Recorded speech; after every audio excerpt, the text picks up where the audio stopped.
Hello students, welcome once again in Shri Shyam study point. और जैसा कि आपको पता है ह्यूमन रिप्रोडक्शन हमारा टॉपिक चल रहा है। तो उसके अंदर प्रीवियस लेक्चर के अंदर हमने पढ़ा था ingestion.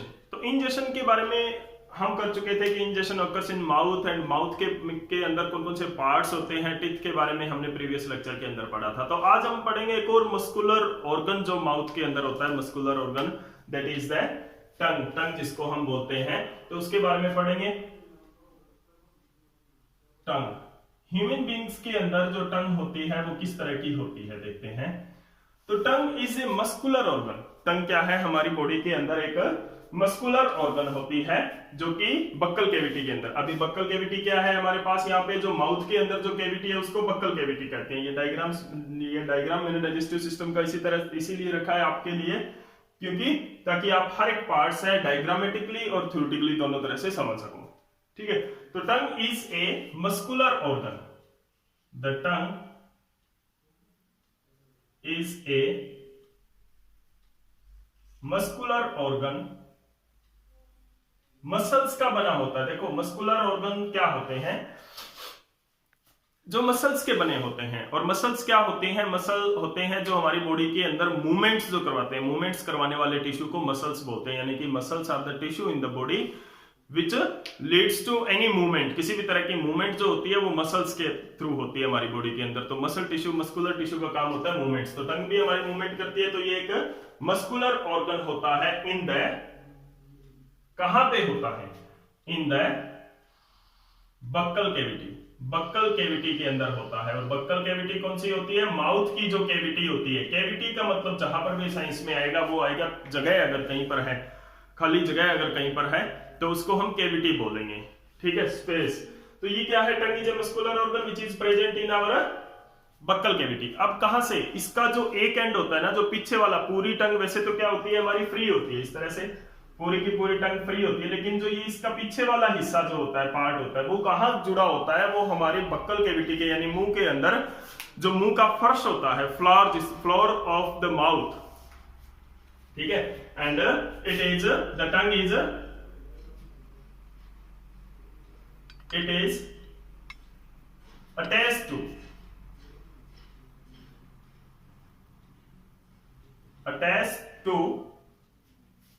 the floor of buccal cavity और mouth cavity by its one end। एक एंड से ये क्या होती है? पूरी की पूरी नहीं जुड़ी होती। by its one end, एक एंड इसका जुड़ा होता है बक्कल केविटी से। और एक एंड जो होता है, बाकी जो टंग है वो क्या होती है? फ्री होती है। ठीक है ना, फ्रीली मूवेबल ये टंग होती है। अब देखो इसके अंदर क्या होता है? It is freely movable by another and. It is freely movable होती है बाय अनदर एंड। दूसरे एंड से क्या होती है? फ्रीली मूवेबल होती है। ओके, अब जो टंग जो है वो क्या काम करती है? What is the function of the tongue? Functions क्या होते हैं? It has taste buds. Tongue के ऊपर क्या होता है? It has many taste bud. हमारी टंग के ऊपर बहुत सारे इस तरह से टेस्ट बड होते हैं, like this taste buds, which जो क्या करते हैं? विच सेंस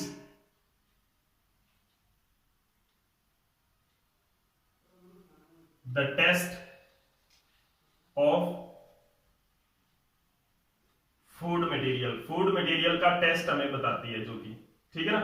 इसमें जो कुछ जो टेस्ट होते हैं वो क्या होते हैं? कुछ जो टेस्ट होते हैं वो होते हैं हमारे लिए ब्रेन, जो हमारी बॉडी उसको लाइक करती है, कुछ टेस्ट को लाइक नहीं करती। जैसे कि मिर्ची अगर आपको लगती है या आपको कोई मेडिसिन लेते हो तो उसका टेस्ट आपको अच्छा नहीं लगता है।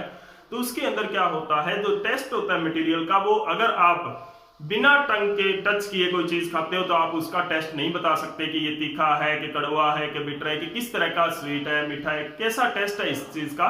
वो आप जब तक वो आपकी टंग के ऊपर नहीं लगेगा तब तक आप उसको नहीं सेंस कर सकते, नहीं बता सकते।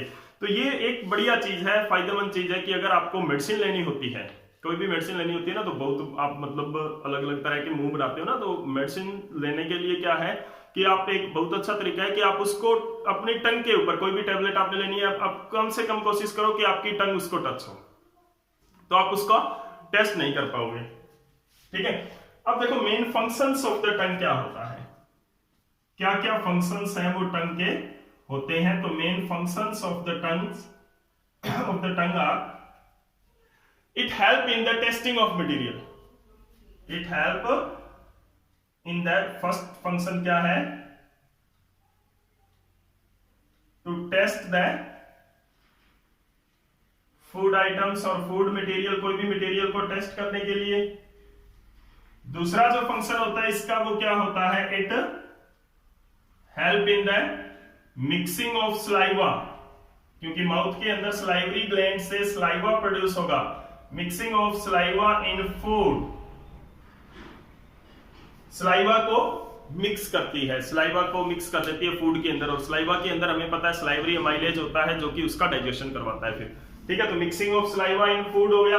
उसके बाद में क्या है जो इसका फंक्शन है वो क्या है, स्वेलिंग ऑफ फूड, फूड को निगलना,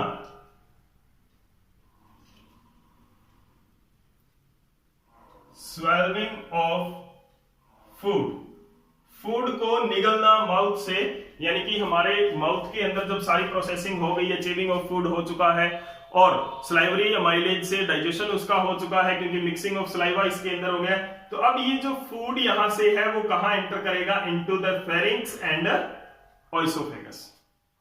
ठीक है, फेरिंक्स और ओइसोफेगस के अंदर जो स्वेलिंग, फूड को निगलना, उसको हम क्या बोलते हैं, स्वेलिंग ऑफ फूड। तो स्वेलिंग ऑफ फूड का भी इसका क्या होता है, मेन फंक्शन होता है। तो टेस्ट करती है क्योंकि इसके ऊपर टेस्ट बर्ड होता है, मिक्सिंग ऑफ सलाइवा करती है बाय इट्स मूवमेंट, मूवमेंट से, and swelling of the food, swelling of food करती है, करवाती है, निगलती है, फूड को निगलने में हेल्पफुल रहती है ये हमारे लिए।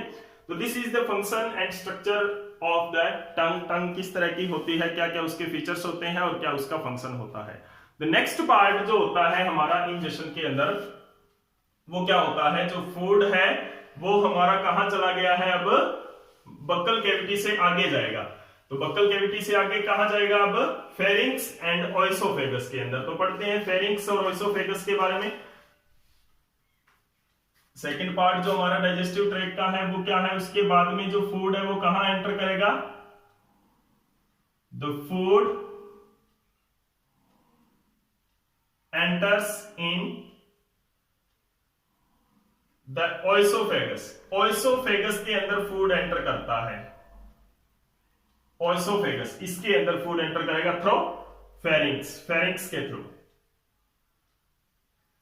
थ्रू फेरिंक्स, यानी कि माउथ के अंदर सारी प्रोसेसिंग हो गई है, अब फूड कहां एंटर करेगा, ओइसोफेगस के अंदर। ठीक है, थ्रू हमारा जो फेरिंक्स है उसके थ्रू। तो उस अब फेरिंक्स के अंदर क्या होता है, फेरिंक्स क्या होता है, the pharynx is a, pharynx क्या होती है, pharynx is a small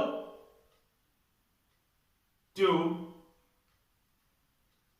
common for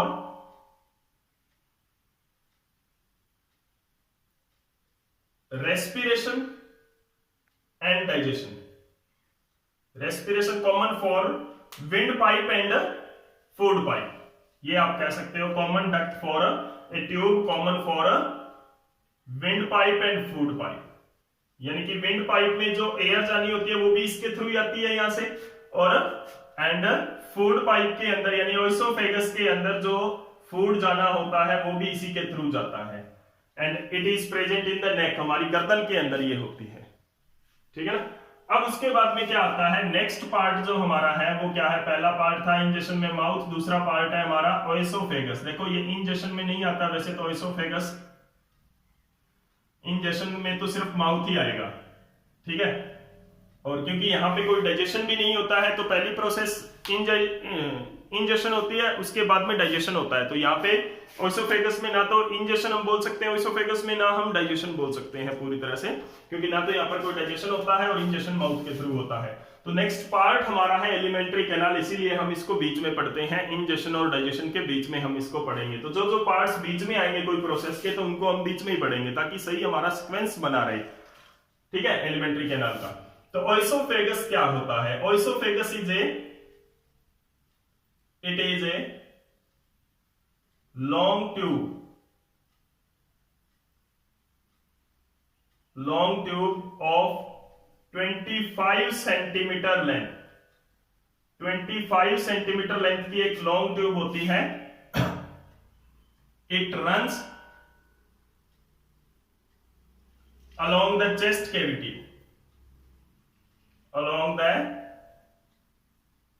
chest cavity, and it carry the food, it and the oesophagus जो है वो क्या करती है? it carry the food from mouth to stomach, mouth से स्टमक के अंदर ये फूड को कैरी करती है। माउथ से स्टमक के अंदर चेस्ट कैविटी से होती हुई ये फूड को स्टमक के अंदर ले आती है। ओके, अब देखो यहां पर इसके अंदर जो मूवमेंट किस तरह की होती है, क्योंकि जो ओइसोफेगस की वॉल है उसके अंदर कुछ ना कुछ मसल्स होती है। ओइसोफेगस की वॉल है उसके अंदर कुछ ना कुछ मसल होती है, और मसल का मैंने अभी थोड़ी देर पहले आपको बताया था कि मसल वो टिश्यू होता है बॉडी के अंदर जो मूवमेंट करवाता है। तो यहाँ पर ओइसोफेगस की वॉल के अंदर किस तरह की मूवमेंट होगी? तो फूड जो नीचे आ रहा है, डाउनवर्ड आ रहा है हमारे ओइसोफेगस के अंदर, वो किस तरह की मूवमेंट होती है? ठीक है, तो the food moves down in oesophagus, और फूड पाइप ओइसोफेगस के अंदर बाय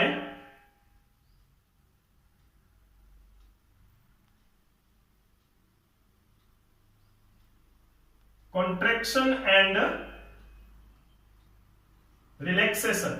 अभी मैं आपको बताऊंगा कि क्या होती है ये contraction and relaxation movement of oesophageal wall. Oesophageal wall का मतलब क्या होता है? ओइसोफेगस की वॉल द्वारा। ठीक है, तो यहां पर जो ये ओइसोफेगस की वॉल है इसके अंदर क्या होता है? कॉन्ट्रैक्शन, कॉन्ट्रैक्ट हो जाती है, सिकुड़ जाती है एक टाइम के लिए, और रिलैक्स हो जाती है। कॉन्ट्रैक्शन रिलैक्सेशन, कॉन्ट्रैक्शन रिलैक्सेशन, इस तरह की मूवमेंट होती है। ठीक है ना, इसके अंदर जिससे फूड है वो निकलता है। तो देखिए किस तरह से यहां पर होता है, like that, this is a oesophagus. Okay, now the wall of oesophagus is muscular wall. जो oesophagus की wall है वो कैसी होती है? muscular wall होती है। इसकी जो wall है उनके अंदर muscles होते हैं। Now when the food enter in the oesophagus like this, तो इसका जो आगे वाला पार्ट है, नेक्स्ट पार्ट जो होगा, नेक्स्ट डायग्राम के अंदर मैं आपको बताता हूं, इस तरह से, लाइक दैट, स्लाइटली रिलैक्स हो जाएगा, वो खुल जाएगा, और पीछे वाला पार्ट है वो कॉन्ट्रैक्ट हो गया थोड़ा सा। ठीक है, पीछे वाला पार्ट अगर कॉन्ट्रैक्ट हो जाएगा, आगे वाला थोड़ा रिलैक्स हो जाएगा, खुल जाएगा, तो फूड है वो यहां पर आ गया दिस वे। अब क्या होगा? ये पार्ट, इससे आगे वाला पार्ट है, ये वाला पार्ट जो है वो क्या होगा? इस तरह से वो रिलैक्स हो जाएगा, और ये पीछे वाला पार्ट है ये क्या हो गया? कॉन्ट्रैक्ट हो गया। तो इस तरह से क्या होता है, ये लाइक दैट कि आपने एक कोई भी कांच की गोली है या कोई भी आपने बॉल, स्मॉल बॉल एक पाइप के अंदर फंसा दी है। अब उसको निकालोगे कैसे? उस पाइप को पीछे से आप पिंच करते रहोगे इस तरह से, और वो बॉल है वो पाइप के थ्रू मूव करती रहेगी। अंडरस्टैंड? तो पाइप के थ्रू मूव करती रहेगी, पीछे से आप इसको पिंच करते रहोगे। तो इस तरह से पीछे से जो फूड बॉलस होता है, यानी कि जो फूड का एक टुकड़ा हम कह सकते हैं, वन बाइट जो होती है, वो जो निगलते हैं, तो उसके अंदर क्या होता है? ओसोफेजियल वॉल है वो पीछे से कॉन्ट्रैक्ट होती जाती है और फूड आगे चलता रहता है। ठीक है, तो contraction and relaxation movement of the oesophageal wall called, इस मूवमेंट को स्पेसिफिक नाम दिया गया है, बहुत इंपॉर्टेंट है, कॉल्ड पेरिस्टाल्टिक मूवमेंट। क्या कहते हैं उसको? स्टैल्टिक मूवमेंट। ओके, तो this is called peristaltic movement, ठीक है ना। तो ये क्या है, ओइसोफेजियल वॉल है जिसके अंदर पेरिस्टैल्टिक मूवमेंट होती है। पेरिस्टैल्टिक मूवमेंट, डाइजेशन यहाँ पे कुछ नहीं होता है, कोई किसी तरह का डाइजेशन नहीं है, इसके अंदर फूड मूव डाउन करता है बाय पेरिस्टैल्टिक मूवमेंट। और पेरिस्टैल्टिक मूवमेंट कौन कैरी आउट करता है, the muscular wall of, this movement is carried out by the muscular wall of oesophagus. Oesophageal wall जो होती है उसके अंदर मसल्स होती है, वो कैरी आउट करते हैं कंट्रैक्शन एंड रिलैक्सेशन से। तो now the food enters into the stomach. अब क्या होता है, फूड है वो स्टमक के अंदर एंटर कर गया, और जो नेक्स्ट प्रोसेस हमारी होगी यहां से वो क्या होगी, डाइजेशन। तो डाइजेशन नेक्स्ट प्रोसेस हमारी होगी कि स्टमक के अंदर आते ही फूड का मेन काम जो होता है वो डाइजेशन शुरू हो जाता है। वैसे तो डाइजेशन है वो माउथ से ही शुरू हो जाता है, वो डिटेल में हम करेंगे नेक्स्ट लेक्चर के अंदर। तो आज के लेक्चर के अंदर हमने पढ़ा टंग के बारे में एंड ओइसोफेगस के बारे में। तो ओइसोफेगस के अंदर किस तरह की मूवमेंट होती है, पेरिस्टैल्टिक मूवमेंट। और टंग क्या है, मस्कुलर ऑर्गन है, floor of the buccal cavity जुड़ा होता है, टेस्ट बड इसके ऊपर होते हैं। तो this is all about tongue and oesophagus. उम्मीद है कि आपको ये लेक्चर अच्छा लगा होगा। अगर वाकई में अच्छा लगा है तो प्लीज लाइक एंड शेयर जरूर कर दें, और अगर कोई प्रॉब्लम रहती है तो कमेंट सेक्शन में मेरे से आप पूछ सकते हैं। Thank you.